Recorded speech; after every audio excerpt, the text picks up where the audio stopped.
கேந்திரம், திருகோணம், திக்பலம் அத்தனையில் இருக்கட்டும், எனக்கு ஏன் பலிக்கவில்லை? ஜோதிடம் என்பது எல்லாருக்கும் பொதுவாக வரக்கூடிய ஒரு சயின்ஸ். எல்லாத்துக்குமே எல்லாரும் படிக்கலாம், எல்லாரும் தெரிஞ்சுக்கலாம். எப்படி நீங்கள் ஆர்ட்ஸ் அண்ட் சயின்ஸ் டிகிரி முடிக்கிறீங்களோ அதே போல் இந்த ஜோதிடத்தையும் படிக்கலாம். ஆனால் அதில் வெற்றி அடைவதற்கும் உங்களுடைய கருத்துக்கள் வெளியில் தெரியாமல் இருப்பதற்கும் என்ன காரணம்? எங்களுடைய பாரம்பரிய முறையில் ஒரு ரகசியம் சொல்லுவார்கள். கிளிக்கு எப்படி கிளி பேசுவதற்கு நாக்கிற்கு ஒரு பயிற்சி கொடுப்பார்கள். அது ஒரு சில முறைகள், ஒரு சில மூலிகைகளை கையாள்வார்கள். மணி மந்திர ஔஷதம் என்று சொல்லக்கூடிய ஒரு சில வழிமுறைகள் உள்ளது. இது மறைக்கப்பட்ட ஒரு ரகசியம். இது பாரம்பரிய ஜோதிடர்கள் கண்டிப்பாக தெரிந்திருப்பார்கள். வாக்கு சித்திக்காக ஒரு சில மூலிகைகளையும் ஒரு சில மந்திரங்களையும் ஒரு சில மணிகளையும் உபயோகிப்பார்கள். கண்டிப்பாக அதை நீங்கள் அனைவரும் தெரிந்து கொள்ள வேண்டும் என்பதே என்னுடைய தாழ்மையான கருத்து. ஒரு ஜோதிடர், நான் எல்லா விஷயங்களையும் நிறையா படிச்சிருக்கேங்க ஐயா, தெரிஞ்சிருக்கேங்க ஐயா, எனக்கு கூட்டம் வரல அப்படி இல்லையா? உங்கள் வீட்டில் வெள்ளை விஷ்ணு கிரந்தை அப்படிங்கிற ஒரு மூலிகை கேள்விப்பட்டிருப்பீங்க நீங்கள் அத்தனை பேருமே. யூடியூப்பில் அடிச்சிங்கனாலும் வந்துடும், விஷ்ணு கிரந்தைங்கிற மூலிகை வந்துடும். வெள்ளை விஷ்ணு கிரந்தை ப்ளஸ் வெள்ளருகு.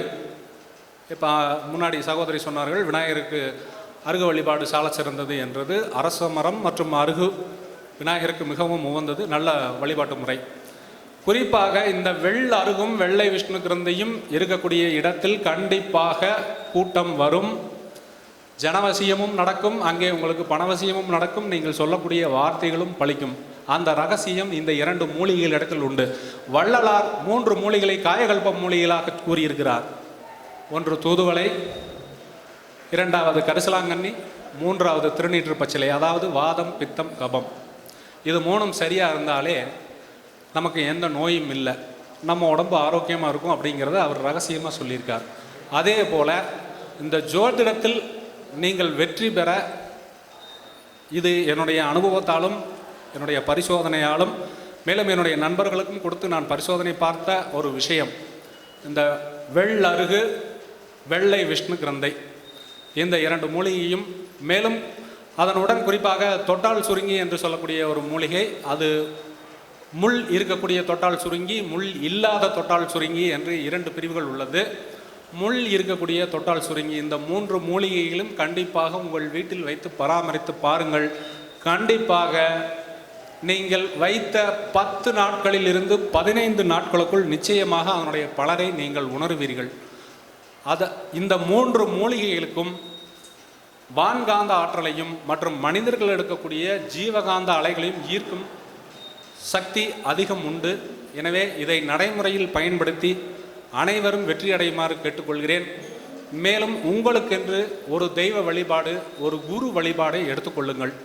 உங்களுக்கு கற்றுக் கொடுத்த ஆசிரியர் யாராக வேண்டுமானாலும் இருக்கலாம். உங்களுக்கென்று ஒரு சித்தர் வழிபாடோ அல்லது ஒரு குரு வழிபாடோ ஒரு உபாசனா தேவதை வழிபாடோ எடுத்துக்கொள்ளுங்கள்.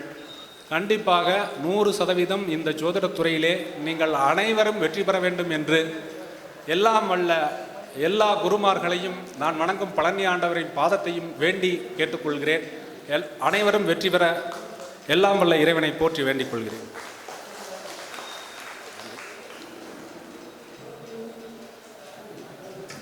அற்புதம் ஐயா.